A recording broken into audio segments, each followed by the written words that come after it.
Hey, Tennessee voters. So, the 2020 general election is coming up on November 3rd, and we want to make sure that all of USD's eligible voters are registered and prepared to cast their ballots. So, as a USD student, you will probably be spending part of the year in California and part of the year in Tennessee. And so, this means that you have a choice to make when you're registering to vote. So, you can either choose to register in California with your school address or in Tennessee. So should you choose to register in California, you can find all of that information on our website at www.sandiego.edu/vote. But if you do decide to register in Tennessee, then I'm here to give you some deadlines and procedures on that.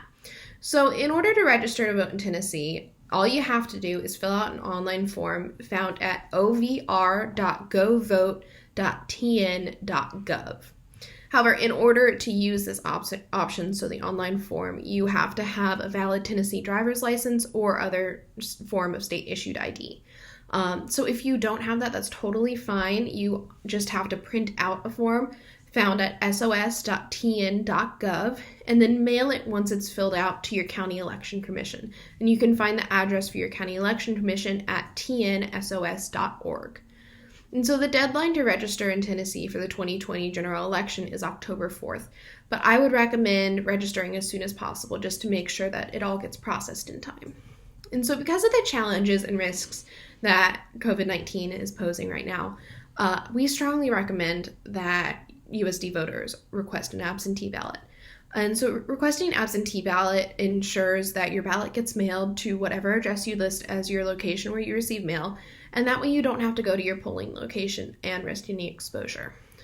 So when you receive your absentee ballot in the mail, all you have to do is fill it out at your place of residency whenever you like, and then just make sure that you sign the outside of your ballot and send it back by mailing it to your county election official with enough time for them to receive it at least a week before Election Day. So again, I recommend that you send it as soon as possible instead of waiting until the deadline. That way you ensure that your ballot is delivered on time and counted. And so if this sounds like something you're interested in, you can request that an absentee ballot be sent to you by filling out a form found at sos.tn.gov and then mailing it to your county election official. However, Tennessee is unfortunately not a state that allows everyone to vote by mail. So in order to receive an absentee ballot, you have to meet certain criteria. And you can find those criteria in the same place as the form. One notable criteria, though, that might affect a lot of younger voters is that you have to have previously voted in the county you currently live in order to be eligible to vote by mail in this election. So if you haven't voted an election in your county yet, then you have to vote in person. And so make sure if you are able to vote by mail to complete the process of requesting your absentee ballot at least 2 weeks before Election Day. That way it allows sufficient time for mailing both the ballot to you and then mailing both the ballot back in.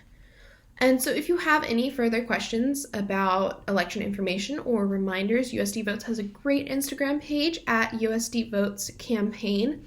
And you can also find additional information about voting in Tennessee at USD Votes' website, which is www.sandiego.edu/vote, or you could go to your Secretary of State's website, which is always a great resource. And so USD is a changemaker campus, and we really like to take civic participation seriously. So let's try to make sure our school has the highest voter turnout possible this year. So get out, vote, stay safe, enjoy your family.